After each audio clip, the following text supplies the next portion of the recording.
Bonjour à tous et à toutes. Merci de votre présence ce midi. Au sujet d'une question que beaucoup de personnes se posent.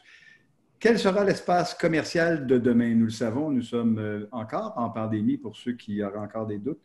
Nous sommes malheureusement possiblement à l'aube d'une récession. Beaucoup de questions se posent auxquelles on tentera au cours des prochaines minutes d'apporter certaines réponses. J'ai le plaisir ce midi d'avoir une table ronde absolument exceptionnelle. Je vais vous les présenter dans un instant. Elle est composée, vous les voyez, de Michel Bouchard, Jonathan Trudel, Jean-François Grenier, ainsi que Gérard Baudet. Je vous les présente dans un instant et puis on va leur donner la parole, mais juste pour mettre la table, pour qu'on soit tous un peu sur la même page. Avant la crise, en janvier dernier, déjà le commerce électronique commençait à être important au Canada. Si on regarde non pas seulement les ventes, mais ce que les consommateurs achetaient, si on exclut l'alimentation, on était déjà à 10 de nos achats. 50 de ces achats se faisaient déjà malheureusement aux États-Unis et en grande partie sur Amazon. La chose s'est accélérée. Au plus haut de la pandémie, on était pratiquement à 30 parce que l'alimentation s'est jointe. On est aujourd'hui redescendu, mais à un niveau déjà supérieur à ce que c'était avant. On le sait, il y a déjà plusieurs détaillants qui avaient fait faillite avant la crise. Sears, Déco-Découverte, Payless, Target qui s'était retiré du marché canadien, d'autres qui ont suivi ou qui vont malheureusement suivre. Il y a fort à craindre, les Jacob, Mex et autres de ce monde. Tout ça, ça laisse des espaces commerciaux importants. Certains centres commerciaux avaient jusqu'à 12 d'espaces commerciaux vacants avant la pandémie. Qu'en est-il aujourd'hui?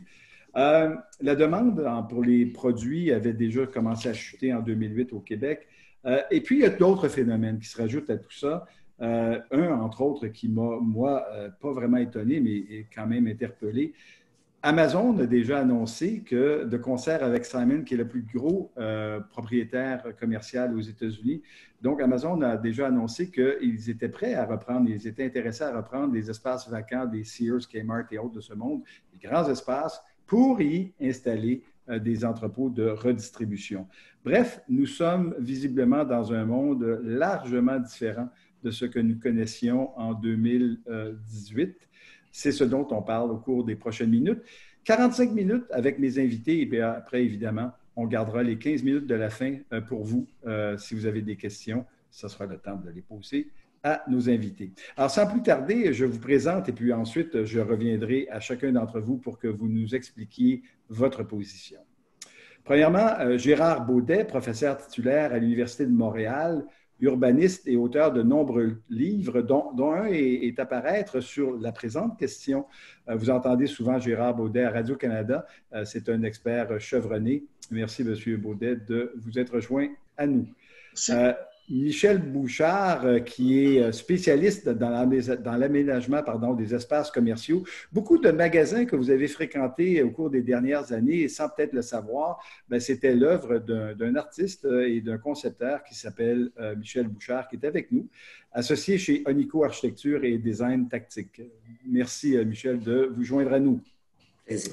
Jean-François Grenier, très connu dans le milieu du commerce de détail, qui est un conférencier et un spécialiste du commerce de détail et surtout de ses tendances. Il y a plus de 30 ans que l'on se connaît. Je n'ai jamais vu Jean-François Grenier se tromper lorsqu'il faisait une prédiction. Directeur principal chez Groupe Altus. Bienvenue, Jean-François. Et finalement, le dernier, mais non le moindre, Jonathan Trudel. Jonathan Trudel, c'est un entrepreneur visionnaire et vice-président exécutif chez Trudel Corporation. C'est un propriétaire inspirant et avec son frère William, ce sont les entrepreneurs derrière, notamment, mais pas uniquement, le redéploiement de Fleur de Lys, centre commercial à Québec. Merci, Jonathan, de vous être joint à nous. On va commencer cette table ronde et puis je reviendrai évidemment pour poser plein de questions. Je vais demander à chacun de mes invités, en commençant par Gérard Baudet, de nous dire en 5 minutes ce qu'ils voient dans leur boule de cristal en ce qui a trait à ce que sera l'espace commercial de demain. Oui, d'entrée de jeu, je dirais qu'il faut peut-être mettre en perspective, reculer de quelques décennies. Au moment de la construction du premier centre commercial au Québec, le Northgate en 1950, on assiste à une situation où on est à peu près toujours 10 à 15 ans de retard par rapport aux États-Unis. C'est-à-dire que chaque nouvelle mouture de centre commercial, chaque nouvelle approche, par exemple l'approche rue principale, nous arrive entre 10 et 15 ans après. Dans les dernières 15 années, il y a un phénomène qui a eu cours aux États-Unis qui nous avait épargné jusqu'à maintenant, c'est le phénomène des dead malls. C'est-à-dire ces centres commerciaux qui ne sont plus viables. Plusieurs ont été démolis, y compris des fleurons des années 50-60 qui étaient parmi là, les centres commerciaux là, que toute la planète observait. Et ce qui nous avait un peu protégés, c'est qu'on ne souffre pas jusqu'à nouvel ordre au Canada, au Québec, de l'obésité commerciale dont souffraient les États-Unis. Donc, il y avait une surcapacité qui a fait qu'à un moment donné, les nouvelles formules, y compris le commerce électronique, Amazon, est entré vraiment là, de plein fouet dans le monde du commerce et a finalement eu raison d'un bon nombre de centres commerciaux.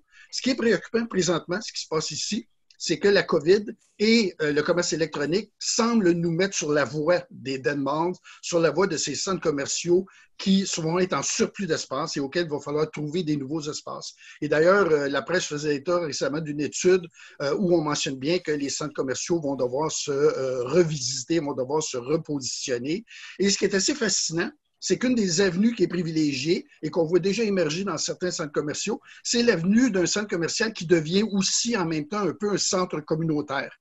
Et ce qui est paradoxal dans tout ça, c'est que Victor Gren, le plus grand concepteur de centres commerciaux aux États-Unis, avait dans les années 50 souhaité que les centres commerciaux deviennent des espaces à vocation notamment communautaire. Ses souhaits n'avaient pas été exaucés. Dans les années 70, il avait été très critique à l'égard des grands promoteurs de centres commerciaux en disant « Vous faites erreur en monopolisant tout sur strictement le marchand. Vous devriez avoir d'autres perspectives. » Et ce qui est assez fascinant, c'est qu'il semble qu'on est en train de lui donner raison. On est en train de comprendre effectivement que, comme dans tous les domaines, la monoculture peut être extrêmement délicate dans des situations de crise et la sortie de crise risque fort effectivement de faire appel à la pluriculture plutôt qu'à la monoculture. Merci beaucoup. Quelle belle entrée en matière. C'est un ravissement d'avoir un urbaniste avec nous et surtout quelqu'un qui a une perspective historique de la chose. Du macro au plus petit, au plus micro, on passe la parole maintenant à Michel Bouchard. Dans cet espace commercial qui pourrait effectivement tendre vers des espaces communautaires, le magasin de demain, l'espace commercial de demain, ça a l'air de quoi? Ben, bonjour tout le monde. Humblement, je vais commencer de façon peut-être un peu plus conceptuelle que mon métier souvent l'exige en parlant on entend souvent que les magasins du futur vont être des vitrines. Moi, je crois pas ça. Je pense que ça va être vraiment plus des commerces d'action où ça va être très, très dynamique sous la formule peut-être atelier ou incubateur.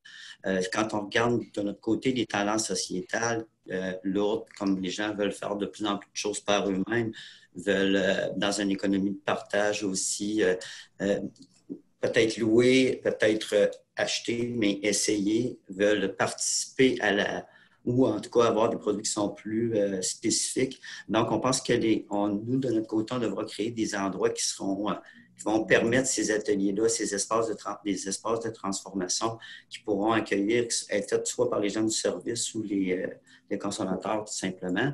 Donc, ça va apporter aussi plus d'entrées-sorties dans les bâtiments, plus de portes, plus de ségrégation. Donc, autant avant, on voulait avoir qu'une porte. Là, pas à cause juste du COVID, mais il y aura d'autres portes aussi pour ça, pour des entrants sortants qui sont différents. Donc, dans tout cet aspect-là, de ce que j'appelle, moi, le concept magasin-spectacle, ou est-ce que ce sera peut-être un peu plus festif, culturel, ou est-ce qu'on va peut-être exprimer même des arts, pas nécessairement des arts visuels, mais aussi des arts de la scène, toutes sortes de choses qui permettent la diffusion. Donc, nous, je pense qu'on va pouvoir créer des lieux qui vont être plus rotatifs, puis qui vont être faciles de sécuriser, soit avec des cloisons qui bougent dans la même journée, des portes, que ce soit modulaire, mais vraiment dans la même journée. Donc, on pense que ce ne sera pas nécessairement écrit une heure d'entrée puis de fermeture pour les commerces, mais plus des horaires. Donc, avec mes lunettes roses, je vois ça un petit peu comme ça. On se prépare déjà, on a commencé à moduler déjà commencer dans ce sens-là. Donc, on pense aussi qu'il va y avoir de l'inspiration, outre de l'action, de tout ce qui est cocooning, comme le fait le restaurant, et puis qu'il y aura aussi les gens, comme certains ont dit, les gens veulent voir, pas juste le savoir, donc ils veulent voir l'écologie, ils veulent vraiment voir les preuves d'écologie, ils veulent voir les preuves, un peu le côté philanthropique, veulent voir aussi la fusion du monde numérique en aménageant des bonnes zones pour aller chercher les commandes web. On pense aussi que tout ce qui est de mobilité, les gens vont aller travailler en vélo, mais faire leur course en vélo. Il y aura possiblement des douches dans les magasins. Ça, on en installe déjà beaucoup. Puis d'autres commodités aussi sur des sports émergents, des écrans, des choses comme ça. De plus en plus, on voit que on aménage des commerces plus avec la clé de sélection qui est la gamme de produits plutôt que les marques. Donc, ça nous demande de faire plus de mini-boutiques en magasin, comme on faisait il y a plusieurs années. De façon plus constructive, et je vais essayer d'aller vite, pas dépasser 5 minutes, les boîtes qu'on a architecturales, c'est pas tout le temps de la grande qualité. Ça a l'avantage aujourd'hui d'être facile à moduler. C'est pas des structures de béton, c'est plus souvent des structures d'acier, mais il faut calculer qu'il y aura sûrement des honoraires à prévoir d'ingénieurs, de modification de la structure, parce qu'avant, tout ce qui est parasismique, ce n'était pas les mêmes normes. Donc, d'un autre côté, on va acheter beaucoup de verre. On veut voir partout à partir de l'intérieur du magasin, mais de l'extérieur aussi vers l'intérieur. Donc, on construit encore plus des boîtes de verre que des murs aveugles. Donc, les gens ont moins l'impression de perdre le temps derrière des murs aveugles. Donc, dans ces espaces flexibles-là, je pourrais parler de cloisons clics qui amènent l'électricité, même peut-être la ventilation, mais on est peut-être un petit peu rendu loin. Je pense qu'il va y avoir une dispersion des salles d'essayage comme on les connaît, où on fait qu'essayer dans une 3x4, mais on va en jumeler pour créer plus de mouvement dans ça, pouvoir se suspendre, s'accrocher, tester la flexibilité des vêtements, jouer avec l'éclairage, etc. C'est long. Tout ça pour une humanisation extrême des lieux. Puis ça va aussi à construire plus avec l'ossature de bois. C'est une richesse qu'on a au Québec. Quand c'est déjà construit, à ce moment-là, on peut faire des pans de bois au complet parce que ça, comme l'humain a connu le bois depuis son origine, ça apporte un sentiment de sécurité. On travaille aussi les salles de toilette d'une façon peut-être plus comme les centres commerciaux, mais dans les magasins. Sans porte, avec de l'air propulsé pour sécher les mains directement sur une barre au robinet, au lieu d'être tout épandé un peu partout, puis que les gouttelettes se promènent. Donc, ça, c'est des choses qui sont faciles à faire. Avec le vaccin, on va pouvoir trouver des nouvelles façons de s'asseoir, pas juste les bancs qu'on a actuellement, mais s'asseoir de toutes sortes de façons dynamiques, parce que c'est quand même des lieux, les commerces sont quand même des lieux publics. Puis finalement, je vais finir en disant qu'on entend souvent dire qu'il va y avoir des produits locaux, des boutiques locales, mais moi, je pense qu'au niveau de l'architecture, on doit être plus varié, plus d'inspiration mondiale, pas tout faire la même affaire. Puis si je fais l'analogie avec les humains, c'est comme si de plus en plus les gens ont des tattoos, des piercings pour être différents puis être sembler plus vivants. Ben, la même analogie, je pense qu'on va l'appliquer sur les bâtiments et les restaurants. Peut-être on commencé bien avant là, cet aspect-là. Merci à Michel Bouchard. Très inspirant, aucun doute. Jean-François Grenier, qu'est-ce qu'on voit dans sa boule de cristal? Qu'est-ce qu'on voit? Mais je vais revenir un petit peu sur ce que M. Baudet disait parce que je veux réenchérir là-dessus. Effectivement, on a vu, M.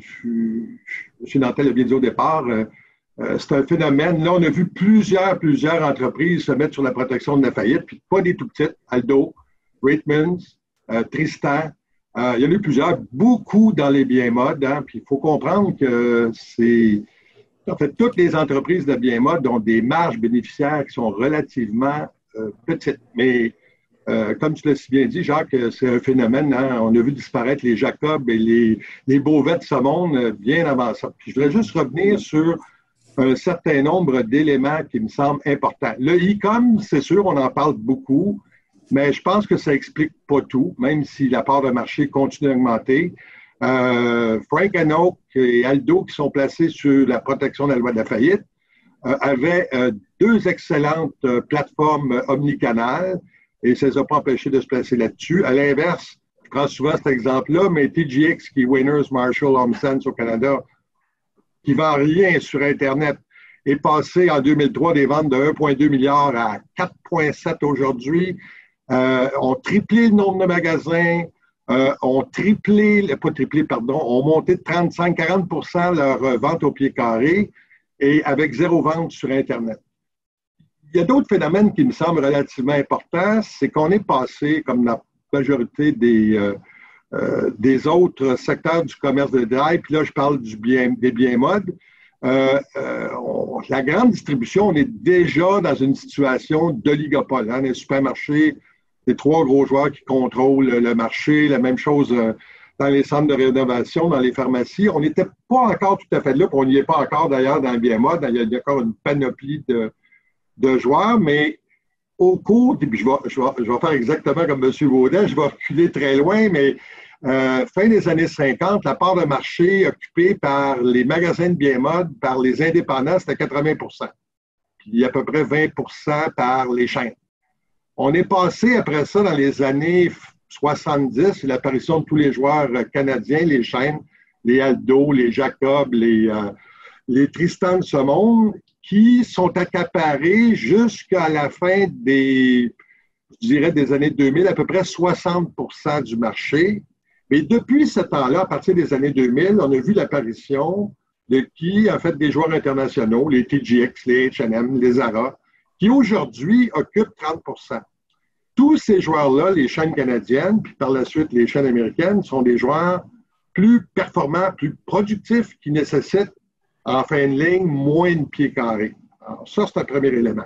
Je vais rester, vu qu'on est dans quelque chose qui est organisé par Sensation Mode, mais l'autre élément qui est important, je crois, c'est que il y a eu des faillites, il y a eu des disparitions d'enseignes dans les biens modes, puis essentiellement, les biens modes sont tributaires des jeunes. C'est-à-dire que c'est les jeunes qui vont dicter la mode, puis c'est difficile pour la majorité des entreprises, après 1-2 générations, d'être encore pertinent pour les générations suivantes. Ça, je pense que c'est un autre phénomène qui est important. Le troisième, c'est le fait que les dollars discrétionnaires, auparavant, étaient beaucoup dépensés dans les biens modes. Aujourd'hui, les Y, les Z dépensent moins dans ces catégories-là, dépensent plus en restauration, en divertissement, en voyage. Et ça, on le voit également, c'est relativement important.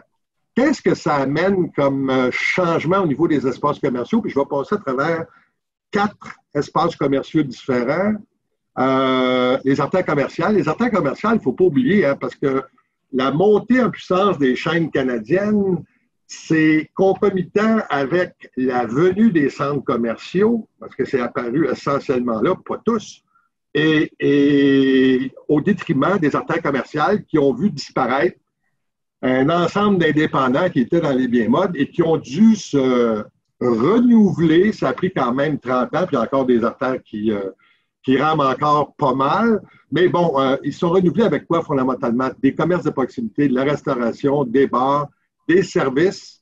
Et on est beaucoup dans ça maintenant dans les artères, ce qui, théoriquement, aujourd'hui, devrait pouvoir les aider parce que tout le monde veut consommer à proximité. On est plus local. Alors ça devrait être un élément positif. Quoique, il faut toujours faire attention. C'est beaucoup d'indépendants qui n'ont pas les reins souvent très solides. Ça ne prend pas une grosse crise économique pour les mettre en péril. Deuxième élément, les centres régionaux, les supra-régionaux, les mailles, qui existent depuis quand même un certain temps, font face quand même et je suis sûr que Jonathan Trudel va en parler tout à l'heure, mais font face depuis de nombreuses années, ça a été accéléré avec la pandémie, mais à un pourcentage de superficie de boutique dédiée au bien mode qui est beaucoup trop important. On l'a fait l'exercice au bureau.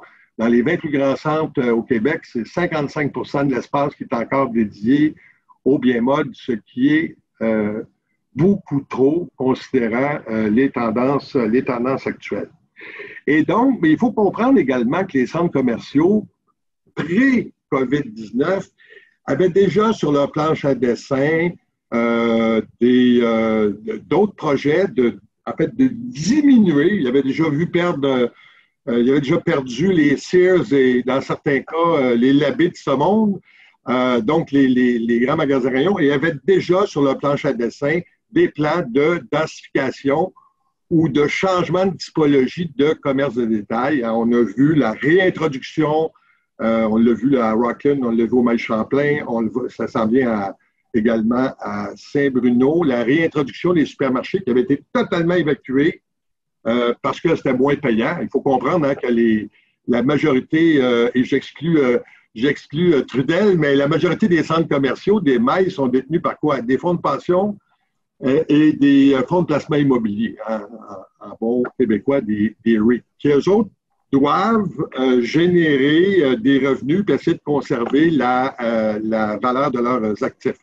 Alors, c'est pas d'hier qu'on a commencé à plancher, moi je travaille quand même passablement de développeur, à se dire, OK, c'est sûr que le centre commercial va changer, il faut revenir avec du divertissement, avec de la restauration, avec de l'alimentation, puis il faut également densifier hein, avec du résidentiel, avec du bureau, avec des cliniques médicales, parce que là, il y a des terrains de stationnement où il y a des grands espaces qui étaient les grands magasins rayons qui sont maintenant plus vraiment utilisés et qu'on doit reconvertir en d'autres choses parce que souvent, on a des emplacements qui sont relativement centraux. Les méga-centres, les fameux power centers qui sont apparus à partir des années 90, je ne crois pas qu'ils sont vraiment en difficulté, en tout cas à court, moyen terme, parce que les Costco, les Home Depot, les Winners, les Rona de ce monde continuent à quand même bien fonctionner, les Walmart, et je ne pense pas qu'eux, ils soient vraiment en difficulté. Finalement, le centre-ville de Montréal, puis je dis centre-ville de Montréal, ça pourrait être d'autres centres-villes, mais le centre-ville de Montréal, c'est particulier.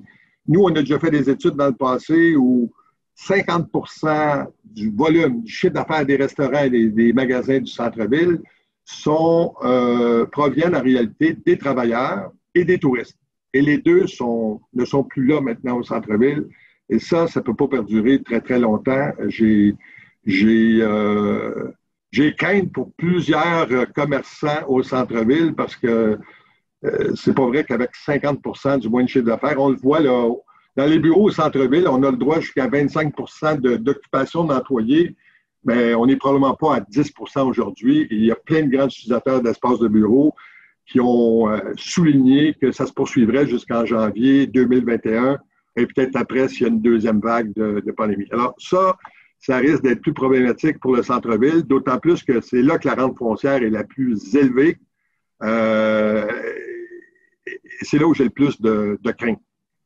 Si je peux me permettre, merci beaucoup Jean-François, si je peux me permettre, juste rajouter là-dessus, le New York Times avait un article fort intéressant la semaine dernière sur les espaces commerciaux à Manhattan. Et il avait fait une petite étude sur la tour de Time Warner, qui, comme tu sais, est Columbus Circle.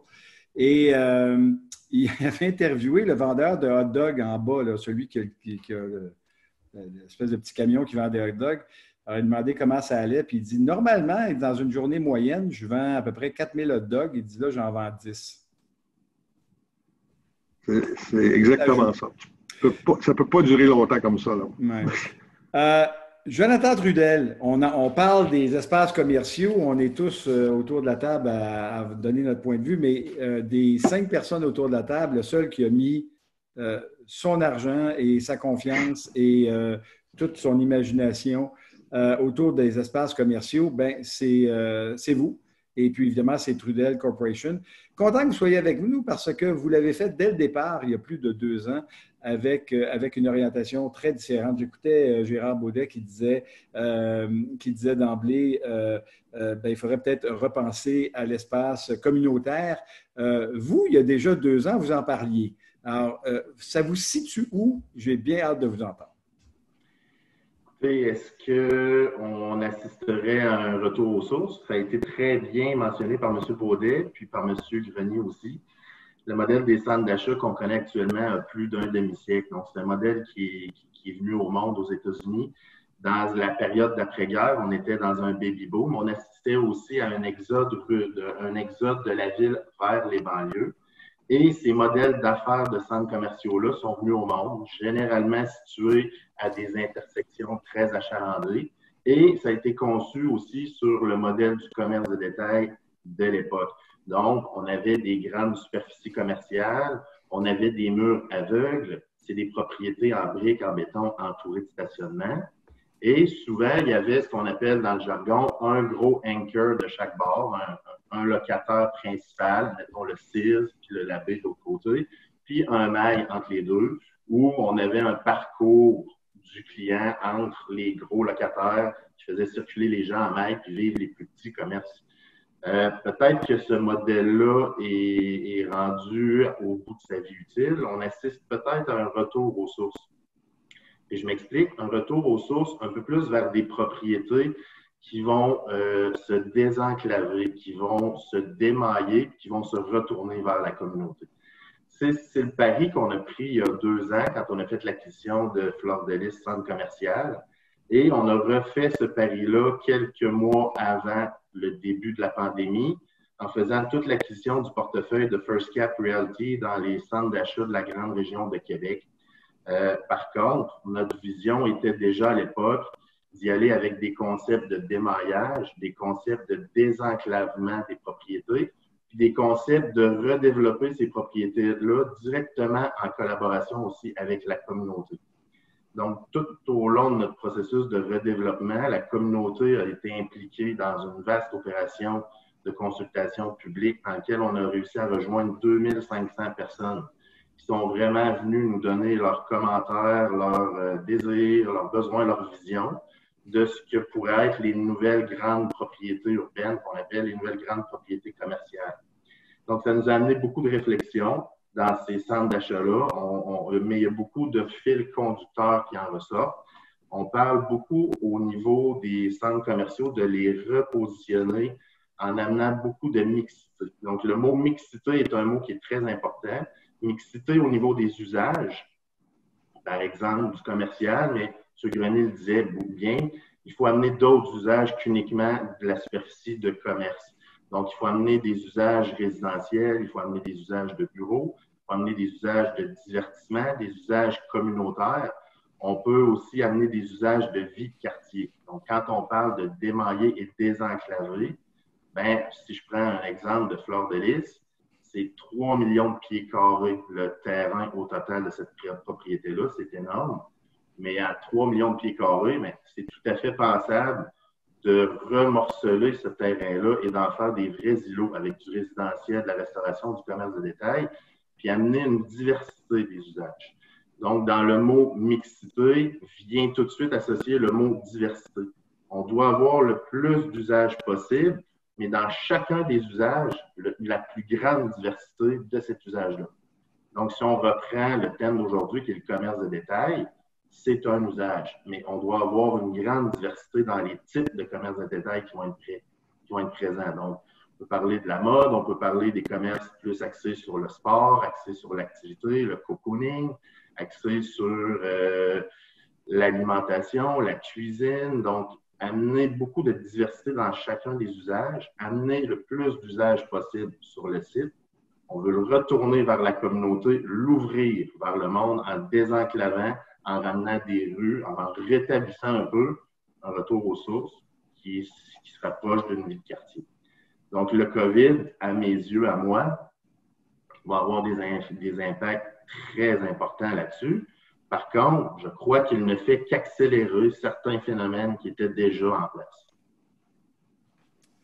Merci beaucoup, Jonathan Drudel. On va poursuivre cette réflexion-là tous ensemble maintenant parce que vous avez touché à beaucoup d'éléments qui sont au cœur du futur de ces espaces commerciaux. Je vais vous poser des questions maintenant, des fois en rafale, des fois à tour de rôle. Mais la première, elle, je voudrais votre réponse très, très, très rapide, presque un sondage. Y aura-t-il, dans un avenir rapproché, davantage, moins ou autant d'espaces commerciaux en termes de pieds carrés qu'avant la crise? Autrement dit, si au Québec, il y a, je ne sais pas combien il y a de pieds carrés, Jean-François doit le savoir, lui, mais s'il y a 50 millions de pieds carrés, est-ce qu'on va rester à 50 millions? Est-ce qu'on va diminuer ou est-ce qu'on risque de voir réaugmenter en espace commercial? Alors, en rafale, rapidement, Michel Bouchard. Moi, je vais parler plus Peut-être que c'était votre deuxième question sur le... Non, on va revenir à la deuxième question. Mais plus, moins OK. ou égal? Ben, moi, j'aime mieux me prononcer, c'est pas mon OK. expertise. Jonathan. Oui, je dirais autant, mais avec des usages différents. Jean-François? Oui, bien, probablement un peu moins, mais là aussi avec des usages différents. Il faut juste une petite parenthèse. Début des années 60, 2000 restaurants à peu près au Québec. On a multiplié la population par 2. On est rendu à 20 000 restaurants. Fait que ça, c'est de l'espace additionnel. Il n'y avait à peu près pas de gym. Il y en a 800 quelques aujourd'hui au Québec. Fait qu'il y a des changements, mais je pense qu'à terme, il va y avoir quand même un peu moins de pieds carrés. En tout cas, plus de pieds carrés dédiés au service, moins à la vente de biens. OK. Gérard Baudet, plus, moins, égal. Un peu moins, mais autrement. OK, excellent. Bien, justement, puisqu'on parle de cet autrement, et là, je sais que Michel Bouchard va vouloir intervenir là-dessus, on parle beaucoup d'espaces qui sont non plus réservés pour vendre des produits ou même, pire encore, pour garder les inventaires sur un certain nombre de pieds carrés, mais davantage pour faire voir le produit, le faire goûter, le faire sentir, rentrer en interaction avec. Ça veut dire au niveau de l'architecture de la chose, des magasins plus grands ou plus petits qu'avant la crise? Ou peut-être est-ce que c'est les deux? Michel Bouchard. Oui. Bien, ça, c'est un domaine sur lequel je m'intéresse beaucoup. J'ai passé pas mal de temps à fouiller dessus, à chercher, puis à faire une analyse typologique, si on peut dire. Je pense que les magasins vont être plus de configuration carrée. Avant, on avait des tubes qui s'alignaient un à côté de l'autre pour avoir le plus possible de façade sur maille ou sur rue. Dans le cas où on n'a pas à avoir toutes les grandeurs dans le domaine des vêtements, toutes les couleurs, etc., mais on veut plus d'expérience, à ce moment-là, les murs deviennent moins importants, mais l'expérience, ça se fait beaucoup sur le plancher. Donc, les configurations sont plus carrées, de ratio 1-2 plutôt que 1-3, 4-5, comme on voit souvent. Ce que aussi on a commencé à travailler, c'est des jumelages entre les commerces. C'est-à-dire que, par exemple, des commerces qui sont un peu plus carrés, dont on peut rentrer peut-être plus par le coin, vient à ce moment-là, vient en lien avec un autre commerce en interdépendance qui attire de la clientèle la même, mais finalement avec des achats complémentaires. Ça, on travaille sur des modèles comme ça qui semblent être intéressants, mais on est vraiment à l'aube de ça. Au niveau des agrandissements, en fait, moi, je pense que le COVID a vraiment tué le milieu. Puis on travaille, nous, de notre côté, sur des commerces qui sont très grands, très, très grands même. Donc, pour ma part, le COVID a tué le milieu, ça avait commencé avant, là, mais pas juste au niveau des superficies, au niveau de toutes sortes d'autres décisions. Je trouve ça bizarre de dire ça de même, là, mais peut-être vous y repenserez plus tard. Le COVID a tué le milieu. Dans les agrandissements qu'on fait de superficie, c'est souvent en extériorisant, parce que là, on va le faire de plus en plus. Même si on a l'hiver, il y a moyen de mettre en valeur les saisons, les éléments, puis extérioriser une partie, comme le faisait le restaurant avant, mais de notre inventaire, soit de produits ou de services. Puis ça, en tout cas, pour ce qui est des petits commerces, la façon qu'on essaie de faire, de donner lieu à des très petits commerces, mais qui sont quand même intéressants, c'est en limitant les stresseurs environnementaux. Il y en a 3, là. En jouant sur la perception de densité humaine, de densité de produits, puis de densité de temps. Ça, il y a des chercheurs qui vont nous emmener des solutions là-dessus. La densité humaine, c'est en faisant plus de ségrégation entre les clientèles, que ce soit hommes, femmes. On sait que la femme déteste l'effet bousculade dans les commerces. On faisait beaucoup de ségrégation, ce qu'on faisait moins avant. Aussi, en amenant beaucoup d'éléments naturels pour baisser la perception perçue de densité. Vous avez des plantes chez vous, amenez-les dans vos commerces ou achetez, même si ce n'est pas des vraies plantes. Mais ça, il a été prouvé par la recherche que ça fait baisser le stress en milieu physique. Il y a tous les parcours obligés aussi au niveau de la densité perçue de temps ou de produits. Je pense que ça amène un stress supplémentaire. Donc, comme on voit là avec des flèches au sol et sens unique, moi, je suis complètement contre ça. C'est ça, c'est tout faire perdre des ventes puis jeter le monde dehors. Ce qu'il faut faire, c'est peut-être des autocollants plus grands à des endroits spécifiques pour dire que c'est des zones d'attente. Puis après, ça va rester, mais sans autocollants, mais juste des petites poches pour que les gens peuvent se distancer, comme avec des aimants qui se reposent, mais de façon plus naturelle. Une autre façon de faire diminuer la densité, puis je pense que quelque chose qu'on n'utilise pas assez, c'est de jouer avec des éléments acoustiques, pas que ce soit trop bruyant dans nos environnements commerciaux, d'avoir des luminaires un peu, je pense que c'est un peu la fin des luminaires très, très blanches, mais peut-être plus 3500 degrés Kelvin, je ne veux pas être trop théorique, là. Puis même de jouer avec de la lumière de couleur. Il a été prouvé que la lumière de couleur, c'est pas peut-être juste utile dans le milieu de spectacle, mais qui Michel, je vais vous interrompre là parce que je veux relancer la balle parce que là, vous rentrez dans un élément que je trouve particulièrement intéressant. On parlait déjà avant la COVID là, de l'importance de l'atmosphère, du service à la clientèle, du divertissement.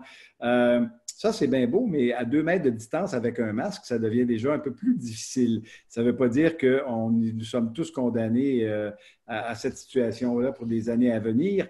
Mais là, j'aimerais entendre de Jonathan là-dessus. La notion d'atmosphère, service, divertissement, l'après-crise, dans une superficie un peu que Michel l'a décrite, ça aura l'air de quoi dans les années à venir? C'est une grande interrogation qu'on se pose. C'est certain que là, présentement, on est en pleine pandémie, donc le jugement de tout le monde est un peu altéré en fonction des normes sanitaires, distanciation sociale, physique et compagnie. Par contre, il va y avoir une fin à ça. Définitivement, il devrait, ou on l'espère tous, la plus rapide possible, devrait arriver la fin de cette pandémie-là. Donc, il y a toute une réflexion à faire au niveau de l'animation de ces propriétés-là, de l'expérience client, puis du service aussi qui est offert. Un des modèles qui était préconisé avant la pandémie, c'était de créer de l'activation en maille, des événements qui attirent les gens et qui procurent un achalandage à nos commerçants. Ce modèle-là, actuellement, est impossible à réaliser. Il y a une réflexion qui doit être faite aussi sur qu'est-ce que ça va être plus tard, comment on peut amener et créer un climat avec des éléments, comme Michel l'a très bien expliqué, des éléments qui vont venir favoriser l'expérience au niveau des lieux, au niveau de l'ambiance, au niveau de la fluidité des déplacements dans le mail, puis qui vont créer des conditions pour que les gens puissent se sentir bien, puis générer un achalandage quand même en mail sans nécessairement y aller avec des activités précises pour créer des foules. Donc, on y va beaucoup plus avec une atmosphère au niveau du visuel, au niveau de l'ambiance, au niveau de la sonorité, des déplacements. Jonathan, je vais vous interrompre parce que là, j'ai une question qui me brûle les lèvres et puis je suis certain que Jean-François, ça va lui rappeler des souvenirs. Ça, toute la notion de divertissement, surtout telle que vous la décrivez, c'est exceptionnel. Et vous êtes un promoteur, vous êtes dans le domaine immobilier. Je me souviens d'une époque pas très lointaine où on avait dit à Paul Roberge, à l'époque, dans son expérience des ailes de la mode, que de consacrer 100 mètres carrés à un piano, c'était complètement stupide parce que ça diminuait les ventes au pied carré, qu'il aurait été beaucoup mieux de mettre des chemises, des habits, des cravates, toutes sortes de cossins. Est-ce que les promoteurs immobiliers sont rendus plus loin que ça maintenant? Je pense que oui, mais c'est un très bon exemple. C'est une très belle métaphore parce que le piano venait créer une atmosphère, c'était rassembleur et ça permettait aussi d'augmenter le temps de rétention des clients dans le commerce. Donc, quand on travaille sur comment on peut augmenter le temps de rétention des clients à l'intérieur de nos propriétés, bien, ça a un impact direct sur le taux de conversion et sur les ventes qui viennent par la suite. Donc, nous, la réflexion qu'on prend à partir du piano, où on peut la pousser encore plus loin, c'est en amenant des lieux qui vont donner le goût aux clients de rester plus longtemps. Donc, ces lieux-là, on peut parler de rues qui vont être animées, on peut parler aussi de mixer des usages avec des services, des produits de l'alimentation, des terrasses. On peut aussi faire une réflexion sur les heures d'ouverture. Ça a été mentionné un peu plus tôt, je crois, par M. Bouchard. Des heures d'ouverture pour essayer de faire rouler la propriété un peu plus long dans la journée avec des usages différents. Donc, le matin, le midi, le soir, c'est des commerces qui vont avoir de l'achalandage pas au même moment que les autres types de commerces, avec d'autres vocations différentes. Donc, c'est vraiment l'animation des lieux, la création d'ambiance qui va procurer un sentiment qui est intéressant pour le client et qui va lui peut-être indiquer de rester un petit peu plus longtemps pour améliorer notre taux de conversion puis notre niveau, notre durée de rétention du client dans notre propriété. Merci. Je pourrais réenchérir là-dessus 2 petites secondes. Oui. Parce que toute cette idée-là de mixité, moi, pour avoir travaillé beaucoup sur le 10-30, le 10-30, le temps de visite, c'est 2h30. Alors qu'on est à peine à même plus 80 minutes dans un mail traditionnel. Pourquoi? Parce que les gens vont là, il y a le restaurant, je vais aller au cinéma, je peux aller voir un spectacle, je peux faire ci, je peux aller au spa. Et ça, avec 26 millions de trafic, il n'y a pas beaucoup de monde, 26 millions de visites par année. Juste pour donner une comparaison, Carrefour Laval, les derniers chiffres que j'ai vus, c'était 10-11 millions, qui est le meilleur centre en termes de productivité au Québec. Puis je voudrais rajouter un autre élément, c'est qu'il fut une époque dans les meilleures mailles où celui qui était dans le siège du conducteur, c'était le promoteur immobilier. C'est lui qui dictait quel loyer je vais payer, quelle superficie tu vas prendre. Aujourd'hui, comme l'offre est en train de devenir supérieure à la demande, bien, la donne a changé un peu, là. C'est-à-dire que de plus en plus, moi, je vois des détaillants qui se disent, regarde, si tu veux que je reste dans ton centre commercial, je vais te payer un loyer à pourcentage de mes ventes. C'est un bon centre, que tu vas être capable de générer du trafic. Parfait, je vais payer un pourcentage où tu vas diminuer considérablement le loyer de base, qui était très élevé, puis tu vas me donner une partie en loyer à pourcentage. Et on est de plus en plus dans cette dynamique-là où le détaillant, puis il ne faut pas se leurrer, là, tous ceux qui sont mis sur la protection de la faillite, ils ne vont pas tous fermer, là, hein. C'est une belle façon parce que là, on peut renégocier des baux qui sont qui avaient encore des 5, 6, 8, 10 ans avant qu'ils expirent. Fait que ça va permettre de renégocier les choses, là. Puis les promoteurs immobiliers, les propriétaires de centres commerciaux sont au courant de ça, là. Ils savent, ils n'ont pas le choix. On pourrait dire, M. Grenier, que le COVID a le dos large. Oui, c'est ça. Le COVID a le dos large, effectivement. Le COVID a eu des effets et des impacts importants pour de vrai. Ça a accéléré beaucoup de choses. Disons qu'il y a le dos large. Oui. Exemple, manière qui n'allait pas bien avant la pandémie et que la pandémie amène une carte de plus dans leur jeu pour essayer de renégocier des ententes. Donc, je ne veux pas rentrer trop profondément dans ces détails-là, mais c'est un très bon point que vous amenez. Clairement. Écoutez, à ceux et celles qui nous écoutent, et je sais que vous êtes nombreux et nombreuses, si vous avez des questions, on va ouvrir, comme on disait à l'époque, les lignes dans à peu près 5 minutes. Mais je m'en voudrais de ne pas poser une question à Gérard Baudet parce que vous avez amené la notion d'espace multiple, espace communautaire. Je pensais à vous quand je préparais cette présentation en me disant, mon Dieu, j'aimerais ça l'entendre sur justement ces espaces hybrides où on parle de plus en plus d'espaces commerciaux, résidences, bureaux, commerciales, industrie même. Gérard Baudet, est-ce qu'on ne serait pas en train de réinventer ce que l'on faisait il y a déjà une centaine d'années lorsqu'on ouvrait un quartier? D'une certaine manière, oui, mais je pense qu'on revient plus au concept qui avait été développé par Victor Gren dans les années 1950, au moment où on lance les premiers grands mailles intérieurs aux États-Unis, qui comportent tous une place centrale, d'ailleurs, sur 2 niveaux avec mezzanine, et qu'on a complètement évacué par la suite.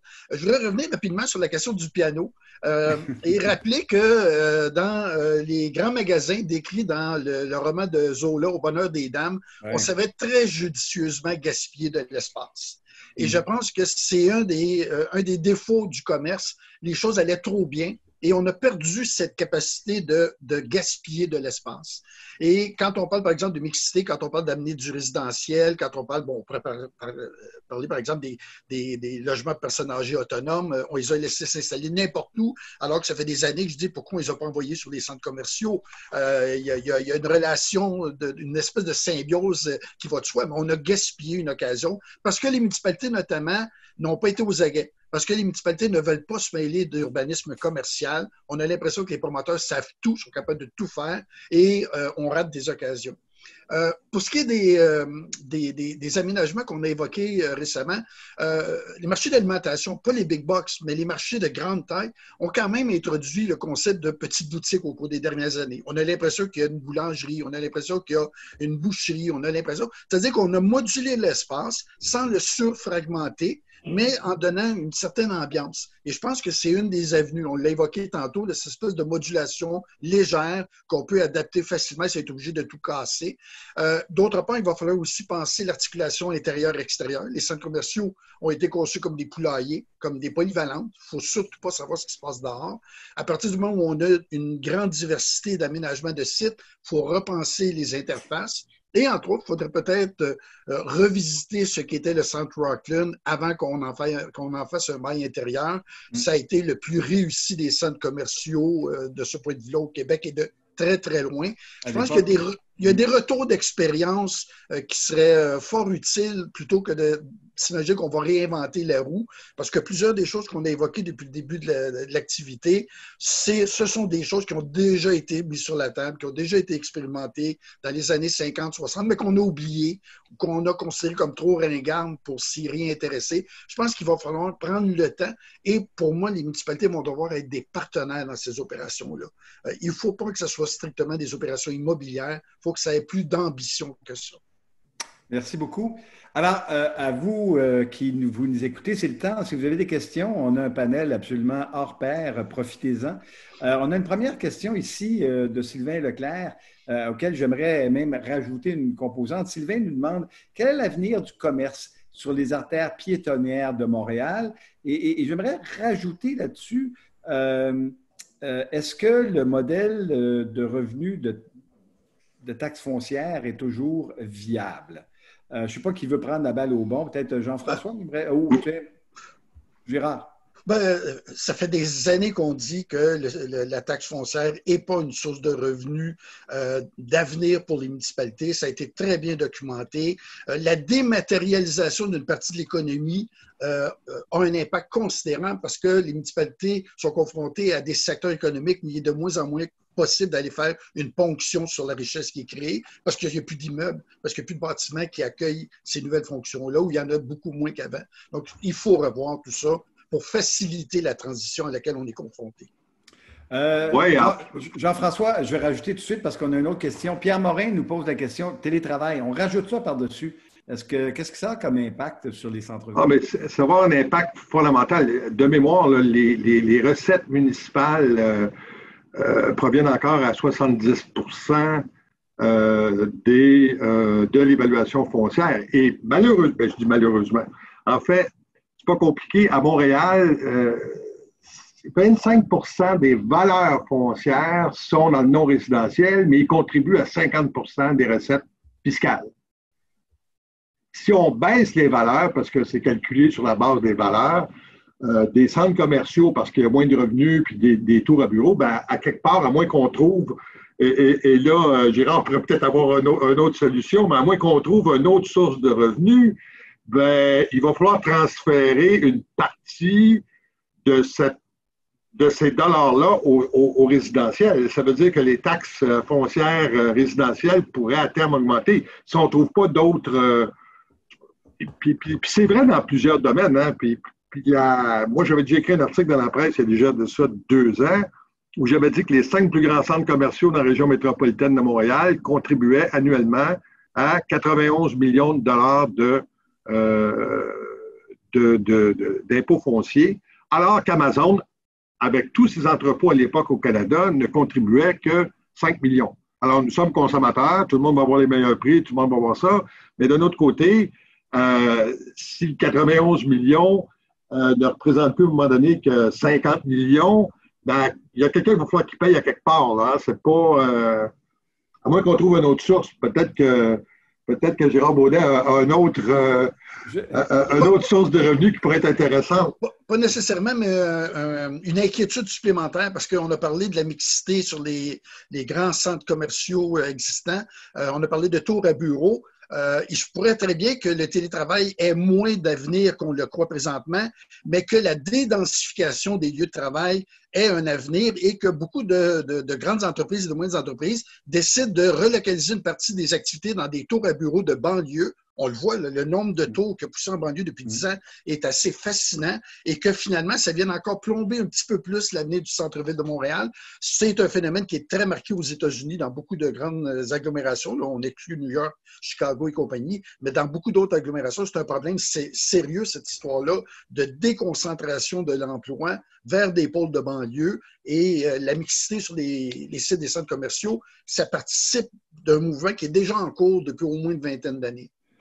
Vous rejoignez des préoccupations, des questions de beaucoup de nos auditeurs, Éric Marcil, entre autres, Lily Cattel, José Boutin, Sylvie Champagne, qui nous parlent un peu de ces choses-là. Moi, j'aimerais entendre, Jonathan, sur cette question-là, parce que Fleur de Lys, centre commercial, c'est quand même situé de manière assez particulière, hein, pour ceux qui connaissent Québec.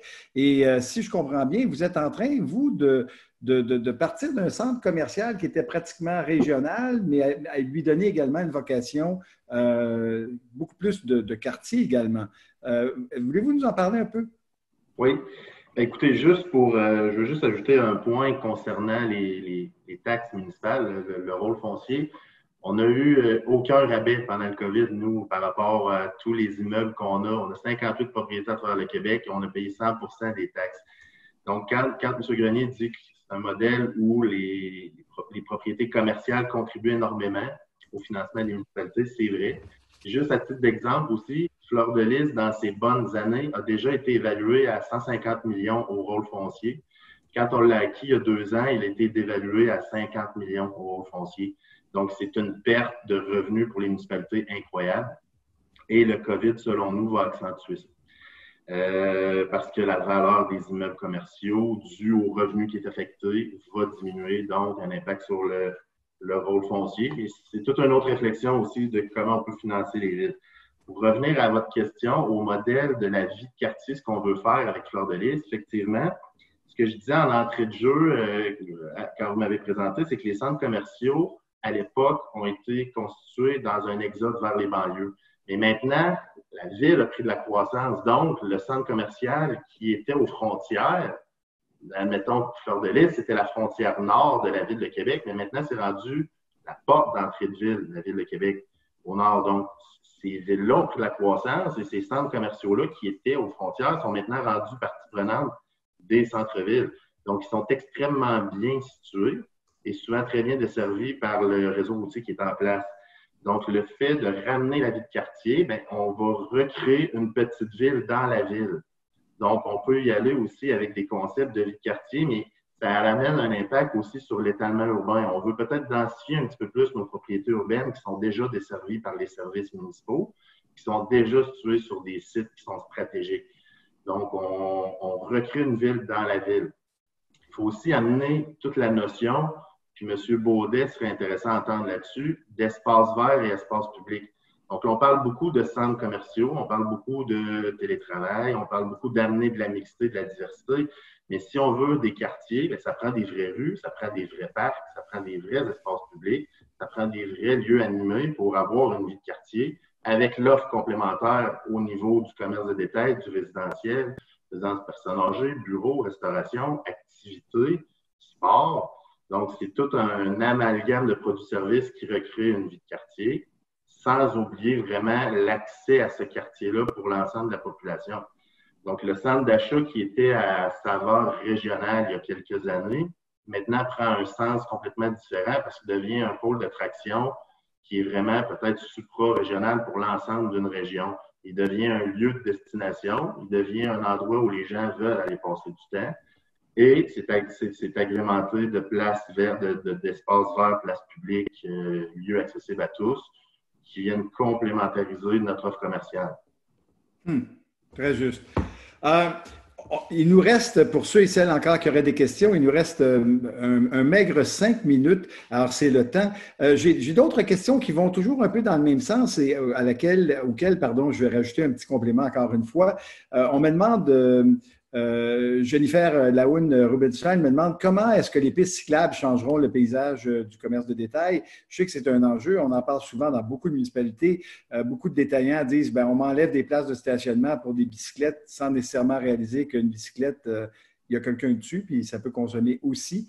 Est-ce qu'on est rendu là, même dans notre réflexion commerciale? Et j'aimerais rajouter à terme, comment tout ça, ces changements-là, parce que les changements structuraux vont être importants, comment tout ça va se financer? Est-ce qu'il va rester assez d'argent du côté des gouvernements? Est-ce que les entreprises, les entrepreneurs, ça leur tente d'investir en ce moment? Où est-ce qu'on se situe au niveau du redéploiement, mais également du financement de la chose? Peut-être Gérard Baudet, puis ensuite, j'aimerais entendre Jonathan et puis Michel Bouchard. Oui, rapidement, sur la question des pistes cyclables, et j'engloberais aussi des rues piétonnisées, je pense qu'actuellement, on improvise beaucoup trop. Je pense qu'il faut réfléchir. Par exemple, l'expérience des rues piétonnisées, elle est très bien maîtrisée, elle est très bien connue. Ce ne sont pas tous les commerçants qui peuvent en retirer des profits. Il y a même des commerçants qui pâtissent de la piétonnisation. C'est de la pensée magique actuellement, cette histoire-là. On a 5 décennies d'expérience de rue piétonne qui nous permettent de comprendre celles qui marchent, celles qui ne marchent pas et pourquoi ça marche pas. Il faudrait qu'on fasse la même chose avec les pistes cyclables. Moi, je pense que tout ça a sa place. On a parlé, par exemple, de vraies places publiques dans les centres commerciaux qu'on réaménagerait. Ça veut dire que les municipalités doivent être des partenaires à part entière. Ça veut dire que ce sont de vrais espaces publics, pas le 10-30 qui fait croire qu'il est un centre-ville alors que c'est strictement un gros centre commercial. Il faut qu'on repense le modèle d'organisation de l'espace pour que tout le monde en retire des bénéfices. Alors qu'actuellement, je trouve qu'on improvise beaucoup trop sur un mode qui est un petit peu trop, à mon sens, pensée magique. On a des pistes de solutions. Jonathan Trudel, je vais être très direct à l'époque où nous vivons. Comment on se sent lorsqu'on est un investisseur face à tout ça? Écoutez, il y a plusieurs bons points qui viennent d'être amenés. Je pense que la réflexion par rapport aux pistes cyclables, là, on doit la pousser un petit peu plus loin que ça sur l'ensemble des transports actifs. Donc, le mode de déplacement de la voiture, il évolue. On s'en va vers peut-être d'autres choses. Puis on le voit avec les nouvelles générations. Présentement, l'obtention du permis de conduire arrive de plus en plus tard à l'âge adulte. Moi, à mon époque, j'avais hâte d'avoir 16 ans pour aller chercher mon permis. Puis j'avais ramassé déjà mon argent pour acheter une première voiture. Mais c'était à mon époque, on s'en va ailleurs. Donc, la réflexion sur les modes de déplacement actifs, on parle de voitures, de transport en commun, on parle de vélo, on peut parler aussi de marche, de course et tous les petits modes alternatifs là, de voitures assistées. Donc, il y a toute une réflexion là-dessus. L'autre point qui est intéressant aussi, c'est la réorganisation des espaces. Et il faut travailler vraiment en collaboration avec les villes, avec les municipalités puis avec les gouvernements parce que le promoteur à lui seul ne pourra pas amener une ligne de transport en commun à ses frais. Il ne pourra pas non plus faire un vrai gros parc espace public ouvert à tous, 100% à ses frais. Donc, il y a vraiment un mode de partenariat aussi avec les municipalités sur comment on redéfinit le quartier. Donc, comment on redéfinit les usages, qui prend les charges de ça et les coûts de ça, qui va en assurer l'entretien. Et la pérennité dans le temps.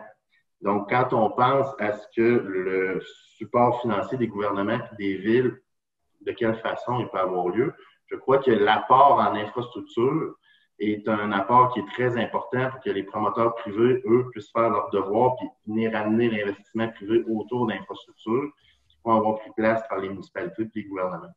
Donc, le rôle d'un gouvernement, c'est beaucoup plus macro.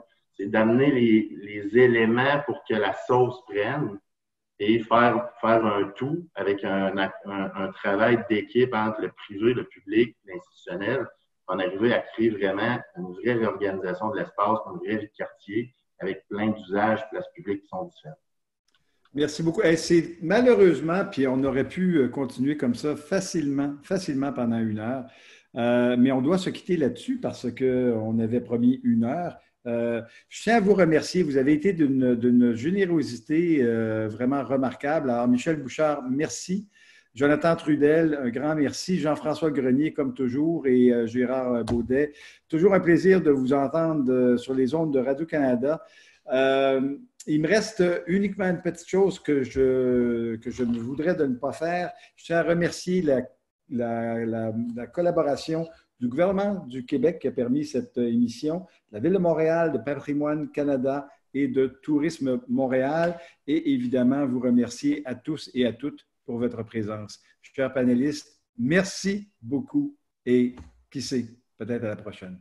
Au revoir.